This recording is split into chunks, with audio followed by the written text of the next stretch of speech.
Yankees Gleyber Torres refused position change after Jazz Chisholm trade.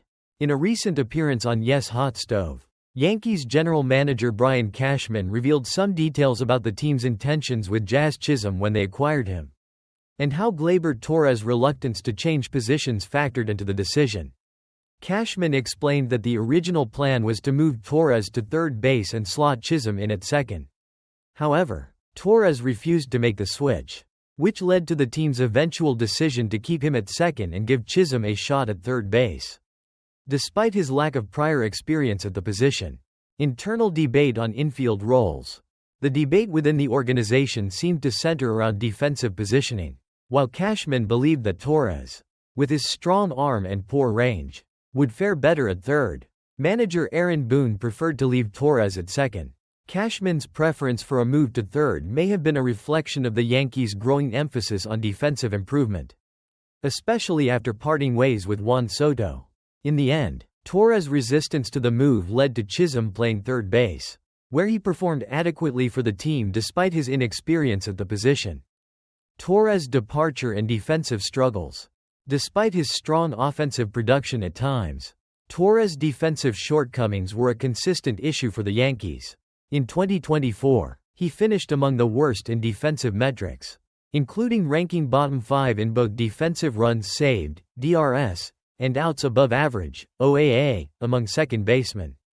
His struggles with defense and base running, ranking 6th worst in Fangraphs BSR metric, seemed to influence the Yankees' decision not to pursue a contract extension, and they ultimately did not make a formal offer to bring him back for the 2025 season.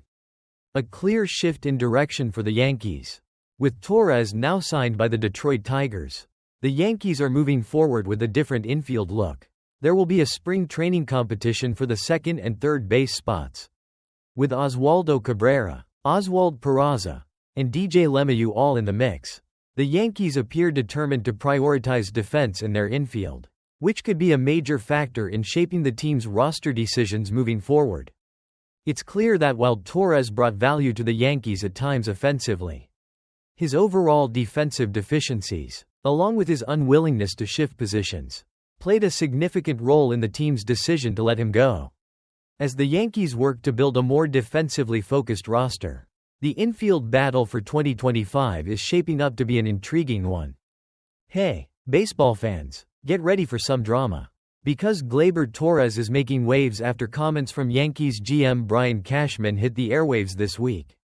If you've been following along, you know that Torres and the Yankees have had their share of infield shuffling over the last year. And it seems like the latest twist in this saga has just hit a new level. Let's get into what went down and what it all means moving forward. The backstory. A change of position drama.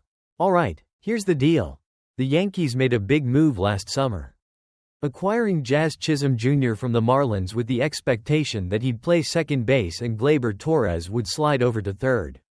Pretty standard baseball move, right? A team makes a move for a player and reconfigures the infield to fit the new guy. Except there was one small problem. Gleyber Torres didn't want to move.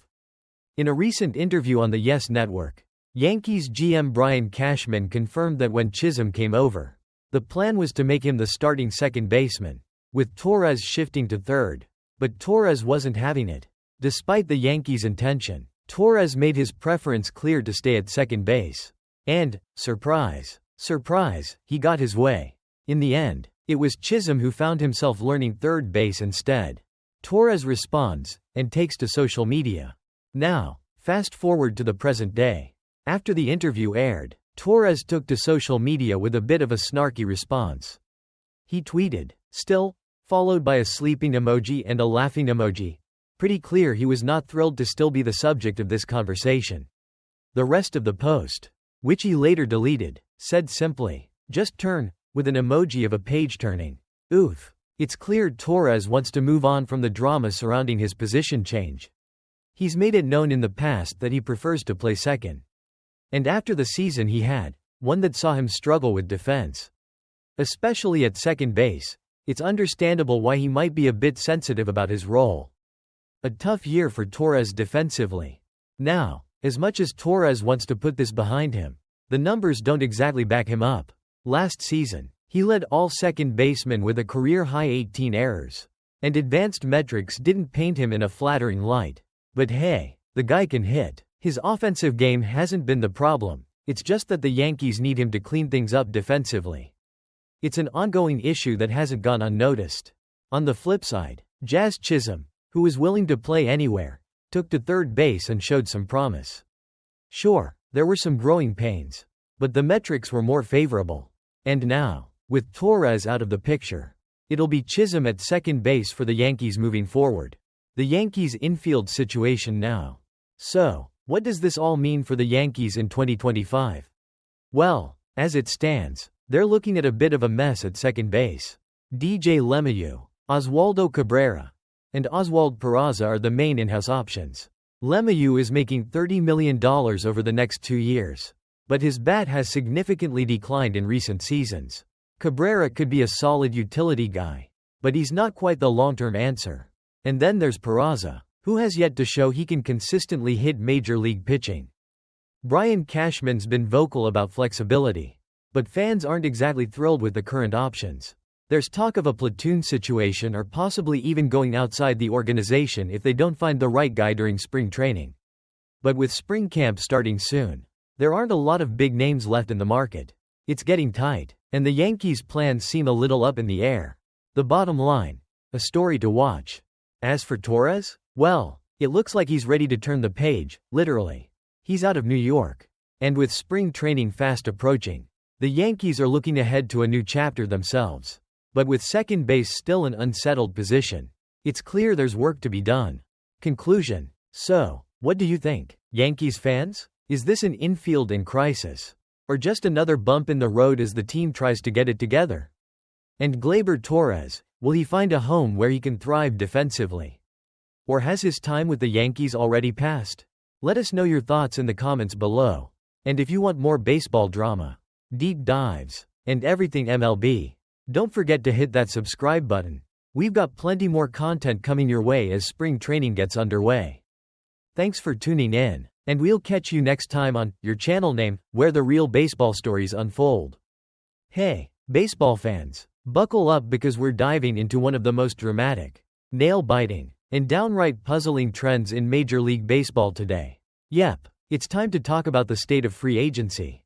Alright, we've all been there, right? The dream scenario for any ballplayer is to get to free agency and cash in. After all those years of grueling seasons and sweat on the diamond. It's supposed to be the grand payday, right? But wait, what if it's not? What if even the top-tier guys, like Alex Bregman and Pete Alonso, can't get the massive deals they've been dreaming of?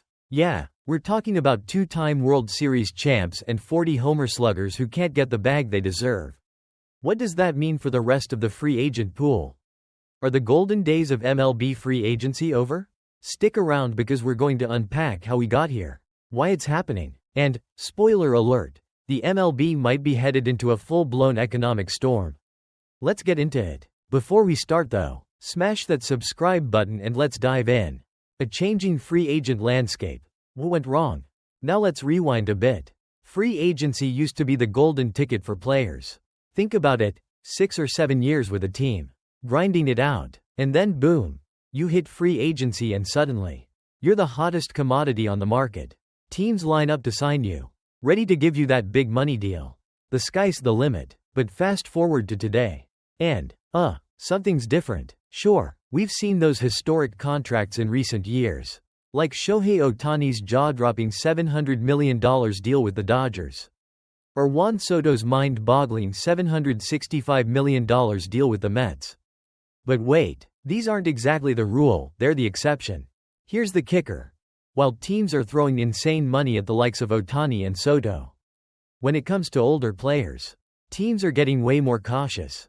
You see, back in the day, think 2000s to early 2010s, teams were all about paying veteran players big bucks.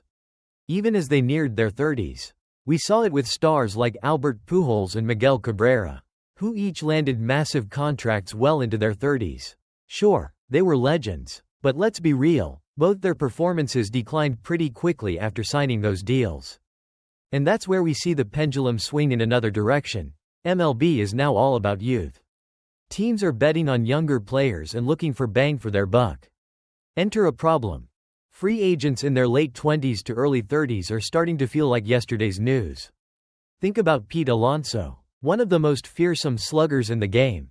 He's still in his prime, and yet it took until the last minute for him to sign a deal with the Mets. And the deal he got? A 2-year, $54 million contract. That's nothing compared to what he and his super agent, Scott Boras, were hoping for. We're talking around $150 million. Now if that doesn't raise eyebrows, I don't know what will. Alex Bregman, a 2-time World Series champ with few options?